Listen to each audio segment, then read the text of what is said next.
In the wake of the Democratic Party's significant defeat in the 2024 U.S. presidential election, President Joe Biden has reportedly directed his ire towards two prominent figures within the party, former President Barack Obama and House Speaker Nancy Pelosi. This unexpected blame game revealed by former President Donald Trump during an interview highlights the fractures and internal conflicts that have emerged within the Democratic Party as it grapples with its future direction. During his discussion with Trump, Biden expressed palpable frustration, stating, "I blame Barack. And I also blame Nancy Pelosi," indicating a deep-seated resentment toward leaders who were once seen as allies. Notably absent from Biden's list of those responsible for the party's loss was Vice President Kamala Harris, who unexpectedly led the Democratic ticket following Biden's withdrawal from the race. Trump's revelation of Biden's comments underscores the complexities surrounding the party's leadership dynamics and the pressures that contributed to its electoral failure. The roots of Biden's blame towards Obama and Pelosi can be traced back to the mounting concerns regarding his viability as a candidate. After a lackluster debate performance on June 27, 2024, Biden faced intense scrutiny over his age and cognitive abilities. Initially, Obama had supported Biden's re-election bid, but after the debate he shifted his stance, advising party leaders to consider alternatives. This shift catalyzed discussions among senior Democrats, ultimately leading to Biden's decision to step down on July 21, a move heavily influenced by Pelosi and other party elites concerned about the electoral consequences of his candidacy. Pelosi's role was particularly pivotal. She, along with other high-profile Democrats, expressed grave doubts about Biden's ability to mount a successful campaign against Trump. As conversations intensified among party leaders, the pressure became insurmountable. Biden later admitted feeling nudged out by senior Democrats, further fueling his discontent toward both Obama and Pelosi for orchestrating what he perceived as his forced exit from the race. Interestingly, Biden's decision to absolve Harris of any blame for the 2024 loss reflects a strategic choice to prioritize party unity over internal conflict. Trump noted Biden's surprising dismissal of Harris's role, stating, "He said, 'No, I don't blame her.'" This indicates Biden's belief that the defeat stemmed more from leadership decisions than from Harris's performance, especially given the limited time she had to campaign after his withdrawal. Several key factors contributed to the Democratic Party's defeat in 2024. Biden's debate performance raised doubts about his capability to lead, while voter apprehensions regarding his age and health became focal points in the election narrative. The late transition in leadership further complicated the campaign, leaving Harris with insufficient time to rally voter support against Trump's momentum.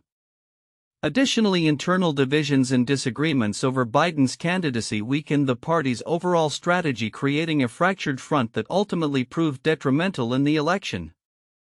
As the Democratic Party looks toward the future, Biden's frustrations with Obama and Pelosi reveal deeper fissures that need addressing. The 2024 election served as a wake-up call, exposing critical challenges related to leadership, age, and party unity.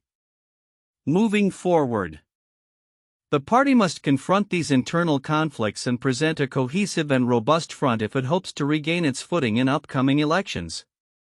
As Democrats prepare for the possibility of a competitive 2028 election cycle, the lessons learned from this defeat will be crucial in shaping their strategies and candidate selection moving forward. As the clock ticks down to March 14, the looming specter of a government shutdown hangs over Washington, D.C. With just over 2 weeks remaining, lawmakers appear to be at an impasse, grappling with the challenge of funding the federal government. The urgency of the situation is palpable, yet a clear plan to avert a shutdown remains elusive. Federal funding is set to expire at the end of the day on March 14, and with time running out, congressional leaders are acknowledging that passing comprehensive appropriations bills is unlikely. In response, they are preparing a stopgap measure known as a continuing resolution (CR) to extend funding temporarily. Republican leaders have proposed a long-term extension to maintain funding at current levels through September, while appropriations leaders from both parties are advocating for a shorter-term extension to allow more time for finalizing the funding bills. President Donald Trump has expressed his support for the long-term proposal via a post on Truth Social emphasizing the need for stability in funding. However, the political landscape complicates these potential extensions. With Democrats currently holding a minority status in both chambers of Congress, they find their leverage limited. Yet they have positioned themselves strategically in the funding negotiations, as any bill will require a 60-vote threshold in the Senate, necessitating the support of at least 7 Democrats to pass. This presents a unique opportunity for Democrats to push back against what they perceive as the overreach of the current administration, which they allege has undermined the constitutional separation of powers through unilateral actions such as agency shutdowns and mass federal employee firings. Senator Patty Murray, the top Democrat on the Senate Appropriations Committee, articulated this concern, stating, "Congress needs to weigh in on how we want funding spent. Democrats are demanding assurances that any funding bill will be honored as written, a response to the administration's previous disregard for congressional directives." However, Republican leaders, including House Appropriations Chair Representative Tom Cole, have dismissed these demands, arguing that it is politically untenable for a Republican-controlled Congress to impose restrictions on a Republican president. The stakes are high, as the potential for a government shutdown looms large. House Speaker Mike Johnson highlighted the tension during a recent interview, accusing Democrats of attempting to force a shutdown by attaching what he described as crazy conditions to the negotiations. In contrast, Democrats counter that the responsibility for keeping the government open falls squarely on the shoulders of their Republican counterparts, who control both chambers and the presidency. Should a shutdown occur, the ramifications would be significant. Non-essential federal employees would be furloughed without pay, halting many functions and services. Essential programs such as Social Security and Medicare would continue, but federal agencies like national parks would close and critical national security reviews would be suspended. The longest government shutdown in history lasted 35 days during Trump's first term, and the consequences of such a scenario would reverberate through both the economy and public services. As the deadline approaches, both parties appear to be preparing for a game of political brinkmanship, each poised to assign blame should a shutdown occur. With the divisions in Congress deepening, it remains to be seen whether a resolution can be reached in time to avert a crisis. The coming days will be crucial in determining not only the fate of government funding but also the broader implications for bipartisan cooperation in an increasingly polarized political environment. As discussions continue, the focus will undoubtedly shift to how both sides can navigate this legislative quagmire to ensure the government remains operational and responsive to the needs of the American people. In a dramatic turn of events at the White House, tensions flared during a high-stakes meeting between President Donald Trump, Vice President J.D. Vance, and Ukrainian President Volodymyr Zelensky. The encounter, which was initially intended to bolster bilateral relations and highlight a significant economic agreement, devolved into a shouting match reflecting the complexities and challenges of U.S.-Ukraine relations amidst the ongoing Russia-Ukraine conflict.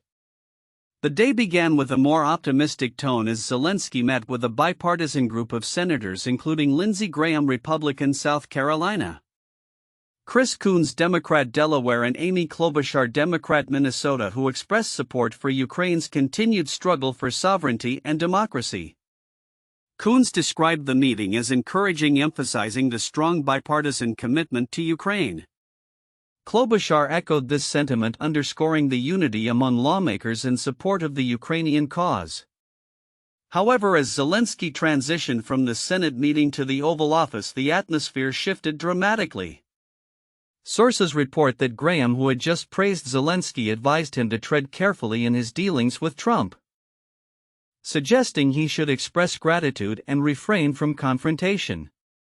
Despite this advice, the meeting quickly escalated when Vance accused Zelensky of disrespecting his hosts, igniting a heated exchange that resulted in the cancellation of a signing ceremony for a crucial economic minerals deal which had been touted as a significant boon for both nations. The minerals deal, valued at over $500 billion, was expected to strengthen the U.S. economy while providing Ukraine with critical support. Graham had previously noted the potential benefits of the agreement, stating Ukraine is the richest country in Europe when it comes to critical minerals. This sentiment was echoed by Zelensky, who had expressed optimism about the economic partnership prior to the meeting. Post-meeting reactions from lawmakers revealed a divide in perspectives. Graham's earlier enthusiasm transformed into disappointment as he criticized Zelensky's conduct during the encounter.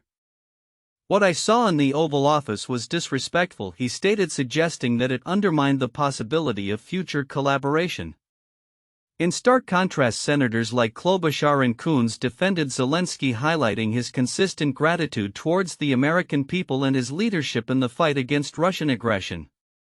The incident has sparked widespread discussions about the future of U.S.-Ukraine relations, with bipartisan support for Ukraine seeming to fray in the wake of this confrontation. Observers are left to ponder the implications for both nations as they navigate the turbulent geopolitical landscape. The fallout from this meeting may not only affect diplomatic ties but also influence the ongoing support for Ukraine in Congress. Looking ahead, the diplomatic path appears fraught with challenges. Zelensky's demand for security guarantees, coupled with the backlash from his White House visit, suggests that restoring trust will require significant effort from both sides. As the situation evolves, the focus will shift to how lawmakers and the administration will address these tensions and whether they can reaffirm their commitment to Ukraine in the face of ongoing conflict with Russia. The coming weeks may prove critical in determining the future trajectory of U.S.-Ukraine relations amidst a backdrop of international scrutiny and domestic political pressures. In a dramatic turn of events within the political landscape of the United States, the Senate is now grappling with a contentious budget resolution that has sparked fierce debate among lawmakers. This scrutiny follows the House of Representatives' recent approval of a $4.5 trillion budget resolution on February 25, a move that has drawn sharp criticism from Democratic senators and support from their Republican colleagues. Democratic Senators Dick Durbin and Tammy Duckworth, both from Illinois, have voiced their opposition to the House resolution, arguing that it disproportionately cuts essential programs aimed at supporting American families such as Medicaid while simultaneously extending tax breaks for billionaires. This week, Republicans voted to cut critical programs that help American families like Medicaid in order to generate enough money to give a tax break to billionaires, Durbin stated on social media platform X, encapsulating the sentiment among his party. The budget resolution not only extends the tax cuts initially implemented during President Donald Trump's administration but also proposes significant cuts to various programs, including an alarming $880 billion reduction that could hinder technological advancements crucial for U.S. competitiveness against nations like China, as highlighted by Illinois Representative Raja Krishnamurti. While we have to restore our fiscal house, these cuts to critical programs amount to the GOP's perverted version of DEI, devastating, extreme, and irresponsible, he lamented, echoing concerns raised by every House Democrat. Supporters of the budget, including Republican U.S. Representative Mike Bost, argue that it lays a foundation for what they term the America First agenda. Bost emphasized that the plan seeks to secure borders, promote American energy production, and slash wasteful spending, all while implementing $1.5 trillion in mandatory savings.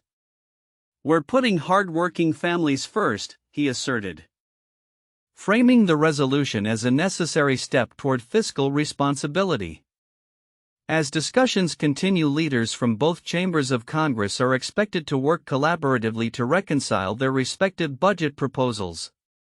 The Senate's version notably does not include the controversial tax cut extension favored by the House, a point that may complicate negotiations. In a separate but equally significant political development, Democratic Representative Rashida Tlaib has reintroduced legislation aimed at preventing members of Congress and their spouses from profiting from stocks in defense contractors. The Stop Politicians Profiting from War Act of 2025 seeks to eliminate the potential for conflicts of interest in military funding decisions.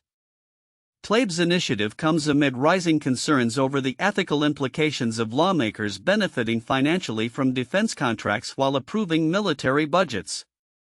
It is disgusting that members of Congress benefit financially when they vote to pass more funding for war, Tlaive stated, underlining the moral imperative behind her legislation. These developments illustrate the increasingly polarized atmosphere in Congress, with both sides digging in their heels over fiscal policy and ethical governance. Amid this contentious backdrop, public sentiment appears divided yet increasingly supportive of efforts to reduce the size of government, as evidenced by a recent poll showing a 55% approval rating for President Trump, along with a general inclination among Americans for fiscal conservatism. As these political battles unfold, the implications for future legislative initiatives remain uncertain. The interplay between budgetary constraints, ethical governance, and public opinion will undoubtedly shape the trajectory of U.S. politics in the coming months. Lawmakers face the dual challenge of addressing urgent fiscal needs while navigating the complexities of public trust, a balancing act that will be critical as they work toward potential resolutions in the near future. In the aftermath of Donald Trump's second inauguration, a wave of unprecedented executive actions has raised alarms about the potential erosion of constitutional checks and balances in the United States. The unfolding events suggest a bold assertion of power that some experts argue could reshape the very foundations of American democracy, propelling the nation toward what critics warn might resemble an authoritarian regime. Since taking office, President Trump has taken several controversial steps, including impounding funds, dismantling established agencies, and appointing officials with expansive powers, all while circumventing existing laws. Many of these actions have already sparked legal challenges, with Trump facing numerous setbacks in federal courts. However, the administration appears undeterred, buoyed by a belief that the Supreme Court has legitimized its expansive vision for presidential authority. This perception stems from the pivotal Supreme Court ruling issued in July 2024 in the case of Trump v. United States. Chief Justice John Roberts, writing for the majority in a 6-3 decision, granted the president sweeping immunity from criminal prosecution for actions taken while in office. At least with respect to the president's exercise of his core constitutional powers, this immunity must be absolute, Roberts stated, effectively enabling Trump to maneuver within a legal framework that many legal scholars deem dangerously expansive. The implications of this decision are profound. It not only delayed Trump's trials related to his attempts to overturn the 2020 election, allowing him to reclaim the presidency, but also provided a potent legal rationale for aggressive executive actions. Legal experts note that the ruling has emboldened Trump to remove officials who do not demonstrate adequate loyalty, often contravening established laws designed to maintain governmental integrity. Jack Goldsmith, a former official in the George W. Bush administration, highlighted the ruling's implications, stating, "The Supreme Court's broad holdings on the scope of exclusive presidential power vis-a-vis Congress underlie many of the Trump administration's most controversial actions. This shift in power dynamics threatens to elevate the presidency above legislative and judicial oversight, potentially establishing a new norm of centralized authority." Critics, including Peter Shane, a legal scholar at New York University, warned that the decision risks dismantling checks on presidential power. The effect of Trump versus United States is to take this broad categorical power of the president to take care the laws be faithfully executed and turn it into virtually uncheckable power, Shane remarked. Such a shift could pave the way for an imperial presidency that operates with minimal accountability. Central to these discussions is the unitary executive theory, which posits that all executive power is vested in the president. A concept that has evolved from its inception in the Reagan administration to become a cornerstone of conservative legal thought. The recent ruling marks a significant victory for this theory, pushing it further than ever before by allowing the president to dismiss top officials within the Justice Department without fear of legal repercussions. This expansive interpretation of executive power has already manifested in Trump's actions to fire numerous government officials, including inspectors general and heads of key regulatory bodies, in direct violation of statutory protections designed to ensure independence within the federal government. Legal scholars like Deborah Pearlstein argue that the administration's interpretation of its removal power is a distortion of constitutional law and poses a serious threat to the balance of power. Moreover, Trump's recent executive orders signal a further consolidation of power within the executive branch, aiming to diminish the independence of various agencies, including the Federal Trade Commission and the Securities and Exchange Commission. These measures have alarmed critics who see them as moves toward a more authoritarian governance style wherein the president's directives override legislative intent and agency autonomy. As the Supreme Court continues to grapple with its own internal challenges and public confidence wanes, Chief Justice Roberts has issued warnings against disregarding court rulings emphasizing the judiciary's role in upholding constitutional integrity. His recent comments reflect a broader concern about the political climate where both major parties have hinted at ignoring unfavorable court decisions, a trend that undermines the rule of law. The stakes of this ongoing legal and political saga are high. Should the Supreme Court formally endorse the expansive vision of executive power that the Trump administration envisions, it could lead to a reconfiguration of American governance with dire consequences for democracy itself. As legal experts warn, this trajectory could result in a government where whatever the president says goes, fundamentally altering the relationship between the branches of government and potentially leading to a form of governance that resembles authoritarianism. In a landscape marked by increasing tensions and unresolved legal challenges, the question remains: will the courts uphold the principles of checks and balances, or will they acquiesce to a vision of presidential power that reshapes the American political landscape? The coming months will undoubtedly be critical in determining the future of both the presidency and the integrity of the U.S. legal system.